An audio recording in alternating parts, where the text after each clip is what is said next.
Hello YouTube, Liverpool fan in Japan here, the Miyazaki man Sai. I'm going to be covering the Asia Cup kicking off today. Liverpool FC, fantastic win.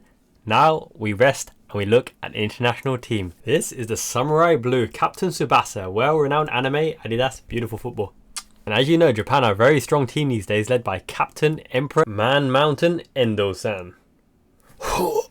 But Japan actually in sparkling form, winning the last 9 games in a row with an aggregate score, I think it's 39 goals for and only 5 goals against. Ably assisted by Kaoru Mitoma, very silky. Rukawa-kun from Slam Dunk, takefusa Kubo, Hejime no Ippo, boxer, brutish, short, chibi, brave heart.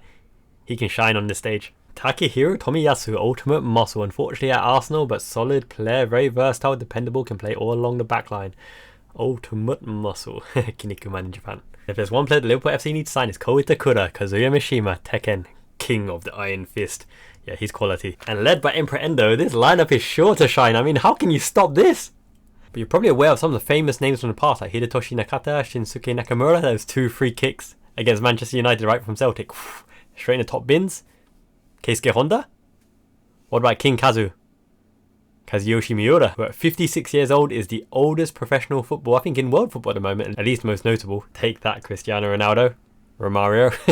But yes, Japan national football team, the Samurai Blue, have had loads of standout stars in the past, but now as a collective unit, now with modern day nutrition and tactics, international exposure to some of the biggest clubs in the world, especially in Europe, this Japan team is formidable. I think they're ranked like 17th in the world or something, and they can take on all comers. I think on January 14th they take on Vietnam in the opening group match. Hearts conflicted here because I love my Vietnam as well. And Pho and Nguyen and Gum, love my Vietnam. But yes, I thought it'd be useful to preview Japan's chances, some stuff about the opposition as well. Let's look at Japan's squad first and foremost. So let's start with the goalkeepers. Daya Maekawa, Zion Suzuki and Taishi Brandon Nozawa. Zion Suzuki is an up-and-coming star. He is a half-full as well. You remember Alex, the Japanese Brazilian, for those old enough to remember? Quality player, silky, technical, right? I think he's actually Brazilian, Alessandro Santos. He became a Japanese citizen after a while, and similarly, I think Suzuki is mixed race. I think it's American, Ghanaian or African heritage, half Japanese, Japanese mother as well. So Suzuki and Nozawa up-and-coming, but it would definitely be Maekawa as a starting keeper. A lot of expats are actually joining the Japan ranks because remember, Michael Leach from rugby, right? Japan's captain. So let's get on to the out-and-out defenders. Taniguchi, Itakura, Watanabe, Nakayama, Machida, Maikuma, Tomiyasu, Ito and Sugawara. So you'll recognize some names here, at least you should do if you watch my previous videos. So Ko Itakura, I think he'll absolutely be perfect for Liverpool long term, but also Ito would be a very useful second alternative as well for what we're trying to do Liverpool FC. Sugawara, I think, has a place in Europe as an attacking right back, very high potential. Tomiyasu, you're well aware of him at Arsenal, very, very solid as well. Taniguchi, vastly experienced. It'll be a very interesting setup. We've got a big variety of defenders here, and some of them can actually step into defensive midfield, such as Ito. So a lot of mixture of veteran experience, solidarity. They wear the heart in the sleeves. They're absolutely solid, and they'll commit to everything. Very good backline option here. One to watch out for, Seiya Maikuma is having a rapid rise with the Japan national team. He plays for Cerezo Osaka. I think he's only debuted recently. He could start in Qatar, you know. So probably Tomiyasu will start if he's fit. Maikuma, you expect Ko Itakura, probably Taniguchi as well. But yeah, let's look at the midfield options. And you might think it's pretty threadbare, but this is very interesting because Japan actually play a variant of the 4-2-3-1, obviously Endo holding as well, but on the odd occasion it could be Ito holding. Hidemasa Morita started as well during the last World Cup, 2022 World Cup. A lot of tactics were employed here to make sure that Endo could wield his influence all over the pitch because Endo is a one-man band, absolutely dominant. And obviously you would note that not a lot of players here are classified as midfielders, but a lot of the forward line play in that midfield front three just behind the lone striker. They're the kind of roaming playmakers, wingers, silky players, not the biggest, quite slight, but very, very technical. So we'll look into the tactics in a bit, but obviously you'd expect Wataru Endo to start. Kaishu Sano, I think he's only got like 2 caps or something. He still plays in the J-League. For Kashima Antlers and Rio Hatate and Hidemasa Morita have exposure to Europe because obviously Hatate is at Celtic and Morita has joined Sporting in 2022. Vastly experienced. It's probably going to be Endo and Morita with the front three comprised of the more forward-thinking players. Speaking of which, here's the main firepower of the Samurai Blue, the Samurai Edge, the Samurai Steel Sword, absolutely slicing and dicing through opposition. Takuma Asano, you probably recognize that name. He scored a few times in World Cup at Bochum. Daizen Maeda at Celtic as well, roaming, hard-working. He was very similar to Shinji Okazaki. You remember Okazaki? Leicester legend. I love that guy. Ritsu Dewan, he's very versatile. He hasn't quite lived up to his potential at Freiburg, but actually he's a useful asset as well. Always runs, very technical. Keito Nakamura, I've explained in the previous video. He's like a left-sided dirt kite. Always will run and chase and harass. His pressing stats are fantastic, and he always scores for Samurai Blue. I wouldn't be surprised to see him signing Junya Ito as well at Reims as our French team. Takefusa Kubo, we all know about Kubo. Everyone knows about Kubo. This could be his chance to shine if he really fulfills his potential, if he really stands up and be noted, be counted, then he could be earning a big move because he's killing it at Real Sociedad. You know, he's revitalizing his career. Funny to say considering he's still very young, but you know, ever since a kid he was courted by Barcelona and Real Madrid, we know the story there.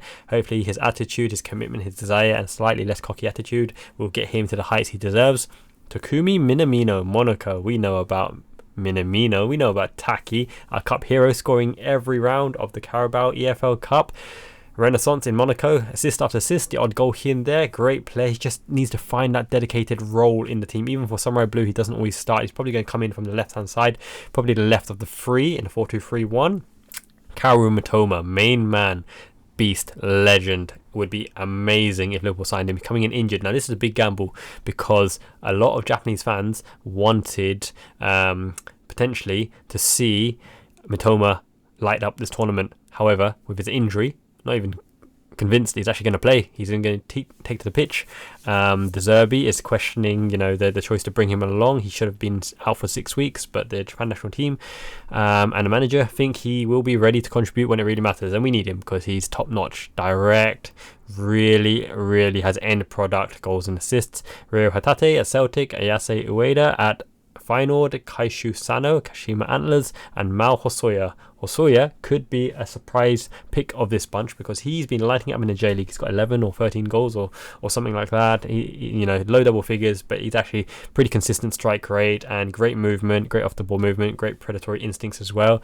But if we look at a starting lineup, if everyone was fit, Kaoru Mitoma starts on the left, Takefusa Kubo starts on the right. It could be Keito Nakamura as well on the left, and you might put Mitoma just behind the central striker, allow him to roam, do his thing as well, or it could be Mitoma and Kubo alternating in the number 10 position behind the central striker because they are very versatile. I wonder if Hosoya can stake his claim there as well. Minamino obviously has his place. He would be very versatile on the left or behind the central striker as well, or as a shadow striker. It's a very interesting bunch here. Asano's always got a goal in him as well, and I think as a strike force, as a firepower, they're very akin to Liverpool, who just have so many options, but they've got more hold-up players and good players in the air as well, and I think they will score. It'll be a pretty high-scoring affair for this Japan national team. They may end up as the highest scorers alongside South Korea. Speaking of South Korea, they're probably Japan's biggest threat to the Asia Cup because they have some serious firepower. It's not just Heung-min Son. Lee Kang-In at PSG, he is quality midfielder, making a name for himself at PSG no least.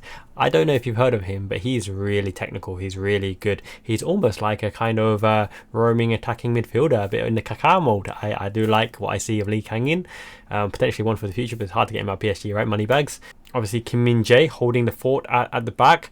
Hwang Hee-chan at Wolves, my goodness, what a breakout season he's having. He's really stepped up the void since Raul Jimenez left to Fulham as well. Hwang Hee-chan in fancy football, brap, getting those points. Him, Heung-min Son, you know about Son. Son can take it by the scruff of the neck and absolutely get a goal out of nothing. Left foot, right foot, versatile, centre forward play, left wing play. Son is magnifico, amazing player, top notch, great mentality. The only player that really didn't appreciate the Klopp hug. Bit salty. I'm sure he wanted to join Liverpool, but no, he's Tottenham through and through. He's a dedicated man. Tottenham gave him a chance in Bundesliga, and my goodness, he's shone as well. It's hard to throw up between Sadio Mane, congrats on the wedding, and Heung-min Son, who is the best left winger of that particular generation, because both of them upper echelons, top tier. Yeah, so South Korea are also a threat for the Golden Boot as well. They will score a lot and they're a pretty good team throughout. But let's look at the other threats as well. But Salem Al Dosari and Firas Al Buraikan at Saudi Arabia as well. My goodness, I think unexpectedly they compose quite a threat against any team as well, because they just have the odd knack of scoring on the international stage. I think, is it Al Dosari who was like the Asian Player of the Year 2022 Asian Leagues? It rings a bell, something like that. But yeah, they can pose quite a threat as well. They are the shining lights for that Saudi Arabian team. And Mehdi Taremi at Iran, run up to Kim Min-jae, right? For Asian Player of the Year. He will obviously pose a threat, and I think out of that bunch, South Korea, Saudi Arabia, Qatar, who are hosting it, Iran, they are the likely chances if it's not Japan. Japan are going to extend their Asian Cup winning run, because I think they've got a record, is it 4? I want to say 4 Asian Cup victories, and if they win this one, they will extend it to 5 Asian Cup victories, which will be the benchmark, the grandstand status. Japan Samurai Blue at the top. And I think there's really no excuses, because I think it's like 80% of the Japan national team squad play away from the J-League. They play around Europe and the rest of the world. Germany, Premier League, in Portugal as well, in France as well. I think the fact that Kamada didn't make the squad actually shows how strong this Japan squad is, because he's quite good. Just shows the strength and depth in the Japan national team. And Gambarai Minasan, Samurai Blue Ichiban. Let's go. Miyazaki-man Ichiban mo. Hi. Gambarai minasan. 2 days left. Let's see what they can do. And if you do enjoy me covering Wataru Endo's adventures with the international team with the Samurai Blue, then let me know in the comments below and I can make additional videos covering the Asia Cup. Make sure to like this video, help it get seen and not buried by the algorithm. Really appreciate all the interaction. Thank you so much for support as always. Janet.